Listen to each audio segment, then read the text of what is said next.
It's Dr. Jan Roberts here again. I'd like to share another case with you, an interesting one that shows where we've used 2 porcelain veneers and some botulinum toxin type A, or Botox as it's commonly referred to improve the smile after the veneers have been placed by adjusting the upper lip position slightly. So here's a photograph of Nina's smile before any treatment. Although she was generally happy with her smile, she had 2 old porcelain veneers on her front teeth that were worn out and in need of replacement. You can see the area where the veneers join the tooth structure, and it's obvious that this has become stained and rough and is a little bit unsightly. Nina also had a naturally high lip line when she smiled, and this exposed a lot of gum tissue. The treatment plan here involved replacing just the 2 veneers because the rest of her teeth were in good shape, so we didn't want to change anything there. And then we were going to use a small amount of Botox to relax her upper lip so that less gum tissue would be exposed when she smiled. This is a close-up view of the 2 old veneers, and you can see how the junction of the porcelain with the tooth structure has become exposed over time, and there is staining, and the area is quite rough.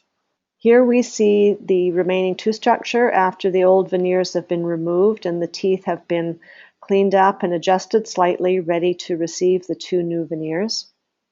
During the procedure, we need to record the color of the underlying tooth structure, and we do this by matching it to a shade tab, as you see here, and then photographing the 2 together.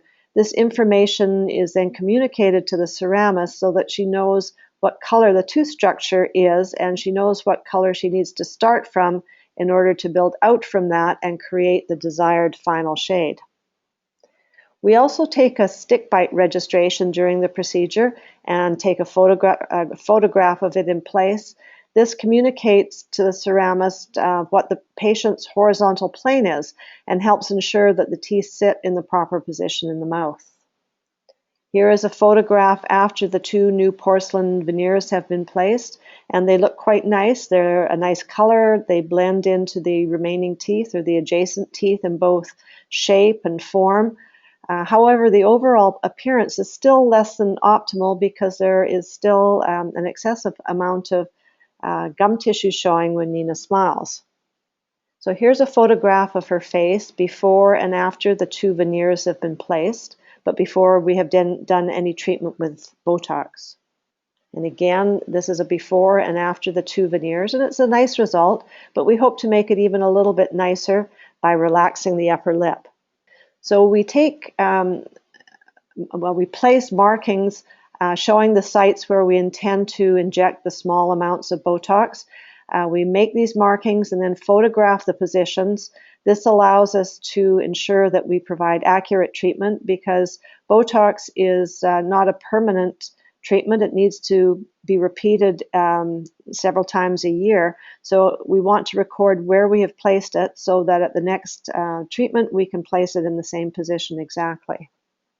So here you see a before and after the veneers and the Botox treatment. You can see that the upper lip has been allowed to relax down slightly, and there's a lot less gum tissue showing when Nina smiles.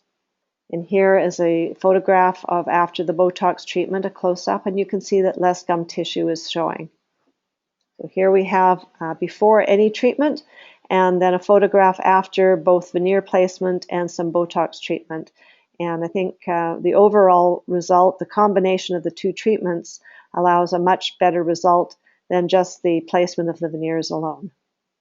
Here you see 3 photographs of Nina's face before any treatment on the left. The middle one is showing after the 2 veneers only, and on the right we see the final treatment after 2 veneers and some Botox treatment.